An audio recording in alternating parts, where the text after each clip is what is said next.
दोस्तों JKSSB JKPSI का exam कल यानी 7 तारीख से स्टार्ट हो रहा है।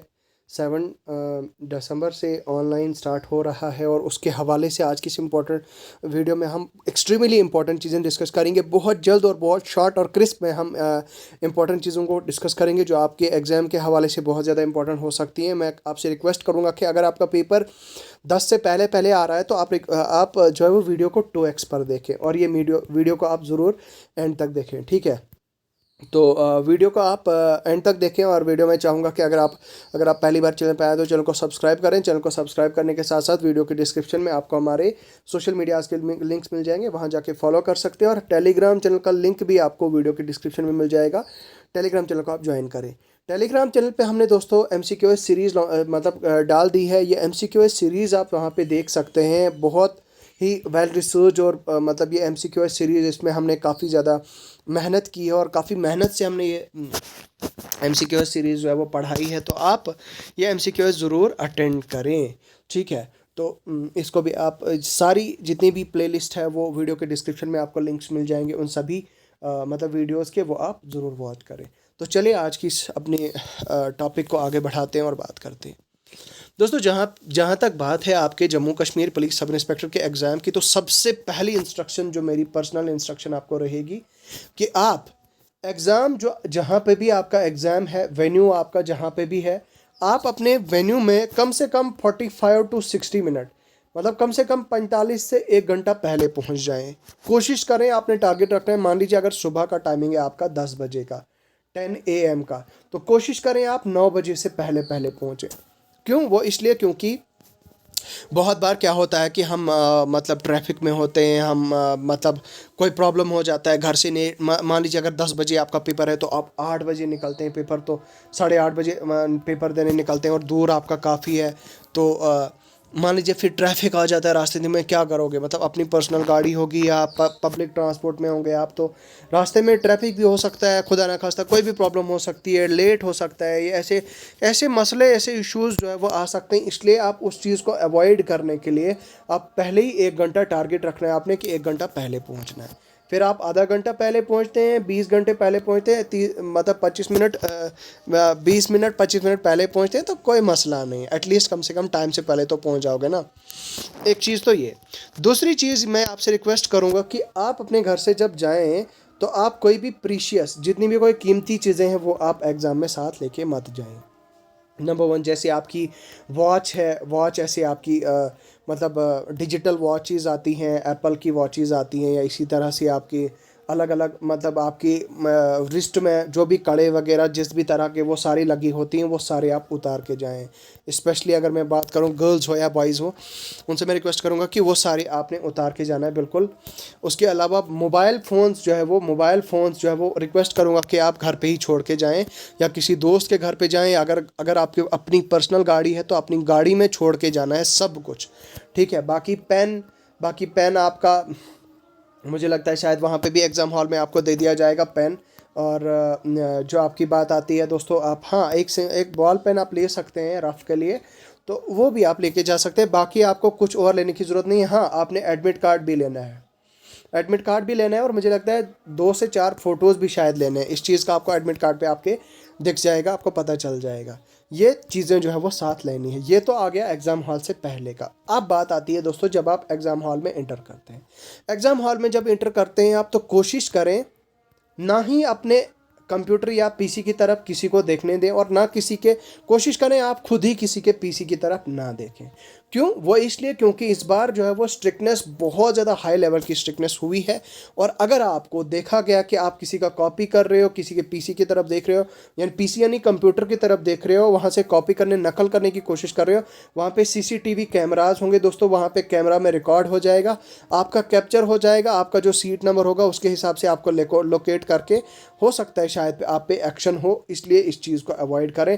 किसी से जो है वो एग्ज़ाम जब आप एग्ज़ाम में बैठे हैं, पेपर दे रहे हैं, पेपर देते टाइम आपने किसी से बात जो है वो नहीं करनी है। चुपचाप सर दबा के पूरा फोकस आपने मारना है अपने पेपर पे और अपना पेपर करना है, ठीक है। ये तो आ गई एग्ज़ाम हॉल में एंटर करने के बाद। अब बात आती है दोस्तों एग्ज़ाम हॉल में कैसे पेपर अपीयर करना है।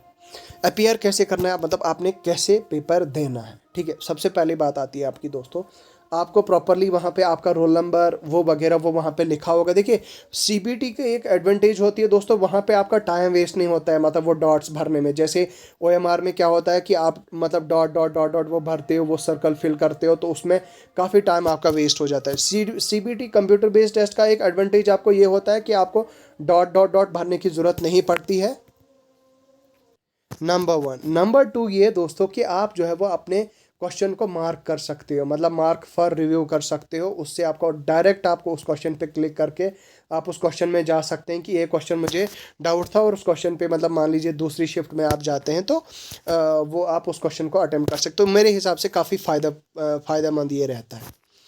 तीसरी सबसे बड़ी चीज़ मैं आपसे कहूँगा कि आप जो है वो पिछली बार जो आपने बलंडर किया था, अच्छा किया था, बुरा जैसा भी किया था, तो इस बार मैं आपसे रिक्वेस्ट करूंगा कि आप एक भी एक्स्ट्रा क्वेश्चन जो है वो ना करें, मतलब झूठी आप तुक्केबाजी ना करें। हाँ, अब वो अलग बात है कि अगर आपने बिल्कुल भी पढ़ा नहीं है तो भाई आप तुक्के मारो, कुछ करो, उसकी मतलब वो तो फिर अलग ही बात हो गई, उसका तो अलग ही हमारे उससे तो लेना देना नहीं है। लेकिन मैं स्पेशली उनको जो है वो डायरेक्ट कर रहा हूँ, वो सभी कैंडिडेट्स जो डायरेक्ट मतलब लगातार पढ़ रहे हैं, पिछले 1 साल 1.5 2 साल से पढ़ रहे हैं, उनके लिए इंस्ट्रक्शंस दे रहा हूँ मैं कि भाई साहब आपने क्या काम करना है कि सबसे पहले आपने ये चीज़ करनी है कि आप अब जैसे मान लीजिए आपने नंबर वन आपने क्या काम की कि क्वेश्चन नंबर वन जैसे ही आ गया आपका, क्वेश्चन नंबर वन आपने पढ़ने की कोशिश की। ठीक है, क्वेश्चन नंबर वन पढ़ा, तो देखा आपने, मतलब अगर आपको नहीं आता है कोई बात नहीं, चलो नेक्स्ट, मतलब कम से कम क्वेश्चन नंबर एक बार पढ़ा,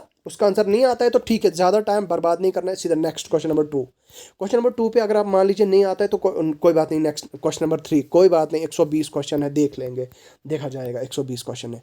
मान लीजिए अगर ऐसा हो जाता है, ऐसे केस में हो जाता है कि आपको पहले के 20-25 क्वेश्चन आते ही नहीं है, मतलब कोई आइडिया ही नहीं है, डाउट है उनमें, तो क्या करोगे ऐसे केस में दोस्तों। मैंने खुद ये चीज़ एक्सपीरियंस की है, मैंने जब खुद सेंट्रल लेवल एग्जाम्स दिए हैं, मैंने खुद जब एसएससी सीजीएल से एचएसएल सीपीओ के एग्जाम्स में खुद अपीयर हुआ हूं, और मैं इस चीज़ को काफ़ी एक्सपीरियंस कर चुका हूं दोस्तों। जब मैंने ऑफ कोर्स 2019 में पहला सीजीएल का पेपर दिया था, तो मैंने इस चीज़ को काफ़ी एक्सपीरियंस किया था, और 2016 से लेकर अब तक मैंने काफ़ी चीज़ें इन सीबीटीज़ में जो है वो एक्सपीरियंस किया है। अब होता क्या है, इसी तरह से एक और पेपर भी दिया था दोस्तों मैंने, एफकेट का पेपर दिया था, एयरफोर्स कॉमन एप्टीट्यूड टेस्ट होता है, आप बहुत सारे लोगों को पता होगा। तो अब क्या होता है दोस्तों कि सबसे पहली चीज़ जो आपने करनी है दोस्तों, वो ये कि मान लीजिए मैंने कहा आपसे कि पहले 15 से 20 क्वेश्चन आपको आते ही नहीं हैं। मैक्सिमम केसेस में क्या होता है, और मतलब होता है ऐसा कि मेरे साथ भी ऐसा हुआ है, जेन्युइनली मेरे साथ भी ऐसा हुआ है कि मैक्सिमम केसेस में ऐसा होता है दोस्तों कि आप जो है वो अपना कॉन्फिडेंस लूज़ करने लग जाते हैं।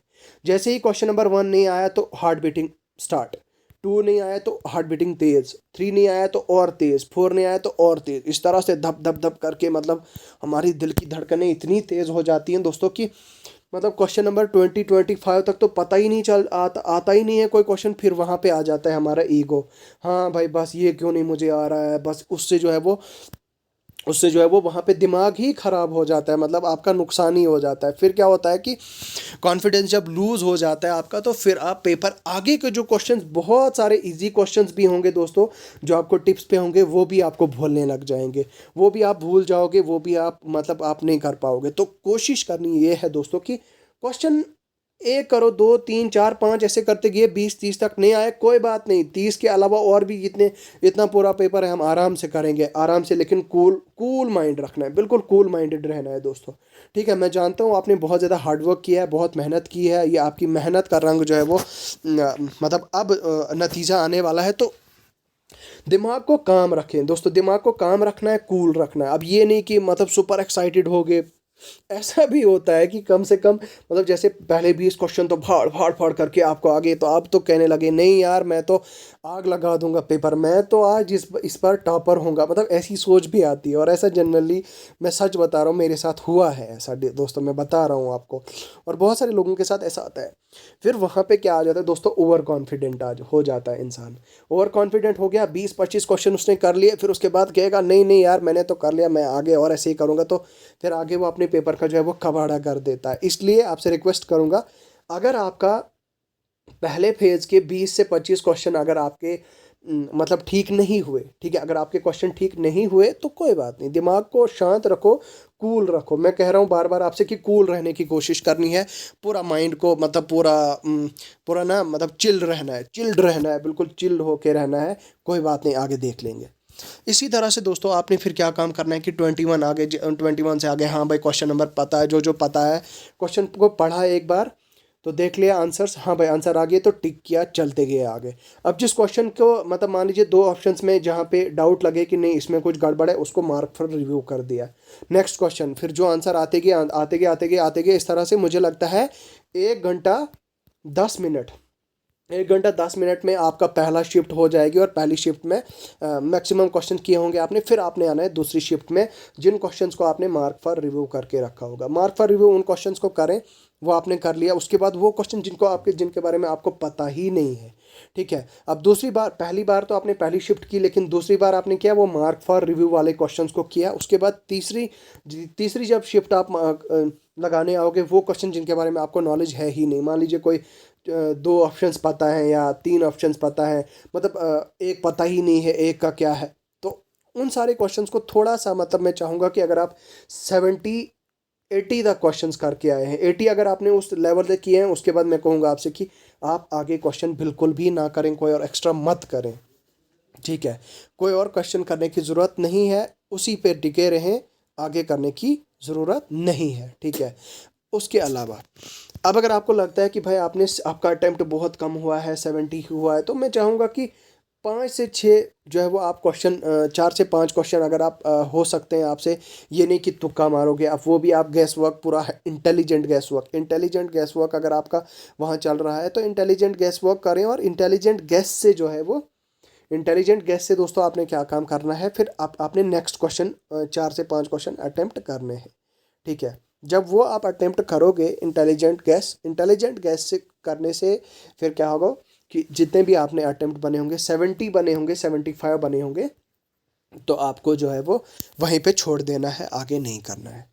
अब मान लीजिए अगर आपकी शिफ्ट जो है वो टफ आती है, तो आपकी शिफ्ट को अगर टफ आई होगी तो भाई जेकेएसएसबी को, मतलब जो एग्ज़ाम कंडक्टिंग बॉडी है, उसको पता होगा कि भाई साहब इसका पेपर शिफ्ट था, और आपको मान लीजिए 70 क्वेश्चंस आपने किए थे, तो वो तो भाई वो आपको खुद ही नंबर दे देगी, मतलब 10 से 15 नंबर आपको खुद दे देगी नॉर्मलाइजेशन के थ्रू।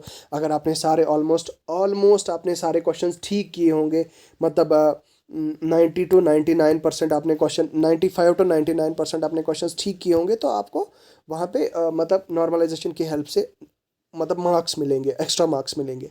अब आपने जब 50 क्वेश्चन किए होंगे तो भाई वहाँ क्या ही आपको मार्क्स मिलेंगे, मतलब वो भी गलत किए होंगे।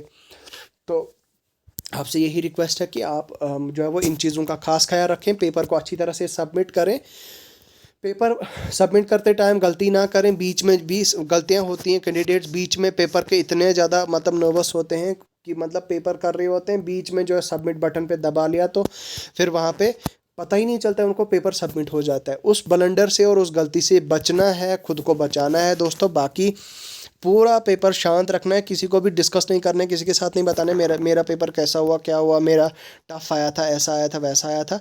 जिस दिन रिजल्ट आएगा या जिस दिन आंसर की आएगी उस दिन आपको पता चल जाएगा। उसके बाद भी आप दोस्तों नॉर्मलाइजेशन जब होगी, आप उसका कट ऑफ जो है वो प्रिडिक्ट नहीं कर सकते। मैंने आपसे पहले ही कहा था उसका कट ऑफ प्रिडिक्ट नहीं किया जा सकता टिल द डे जब तक आपका नॉर्मलाइज स्कोर ना आए। जब आपका नॉर्मलाइज स्कोर आए, जब आपका नॉर्मलाइज रिजल्ट आएगा, उसके उस दिन देखा जाएगा कि भाई आपका स्कोर कितना है, कितना आपने स्कोर किया है, कितने मतलब कितना ओवरऑल कितने आपके मार्क्स आए हैं, और जेकेएसएसबी ने आपको नॉर्मलाइजेशन के थ्रू कितने दिए, नॉर्मलाइज स्कोर आपका कितना है, क्या आपके नॉर्मलाइजेशन के थ्रू बढ़े हैं नंबर या घटे हैं, वो चीज़ आपको पता चल जाएगी रिजल्ट के दिन तक। तो रिजल्ट के दिन तक आप कोई भी प्रिडिक्ट नहीं कर सकते हैं कि आपका जो है वो कट ऑफ कितना जाएगा। इसलिए पेपर दें आराम से, कोई मसला नहीं, आपकी किस्मत में होगा तो होके रहेगा, नहीं होगा तो कोई मसला नहीं, नेक्स्ट नेक्स्ट करने है, नेक्स्ट की तरफ आगे बढ़ना है। तो बस यही है दोस्तों, इन सभी चीज़ों का खास ख्याल रखना है। मुझे लगता है आज की वीडियो में फ़िलहाल इतना ही है, अभी के लिए दीजिए मुझे इजाज़त। मैं मिलूँगा आपसे बहुत जल्द नए मौजू के साथ, तब तक दीजिए खुदा हाफिज़।